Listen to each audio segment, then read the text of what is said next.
کارمندان ریاست مبارزه با جنایت‌های متشکلانه وزارت کارهای داخلی تاجیکستان ساکن دهه چرتک جماعت نواباد شهر ترسونزاده گدای و گلندم عبدالعزیزونا سال تولدش 1994 را با اتهام خرید و فروش زنان و دختران با مقصد استثمار شهوانی دستگیر کردند. بنا به اطلاع تفتیشات گدای و گلندم تقریبا یک سال آخر به این کار مشغول شده از روی مصلحت پیشکی با شهروند ترک یوسف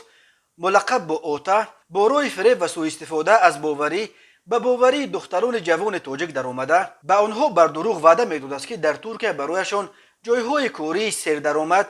با معاش بلند پیدا میکند. گدای و با چنین وعده دختران تاجیک را به شهر یالوای ترکیه برده در آنجا دختران را به صورت قرضی گرفتار کرده است و با مقصد رویانیدن درآمد زیاد آنها را به مردان سن و ملتشان گوناگون سودا کرده است. در گزارش گفته می شود که یوسف و گدایو از ماه ینور سال 2021 تا ماه ینور سال 2022 در 3 مرحله زنان و دختران جوان تاجیک را از حساب خودش چپته پرواز خریده توسط پرواز دوشنبه استانبول به ترکیه فرستاده است.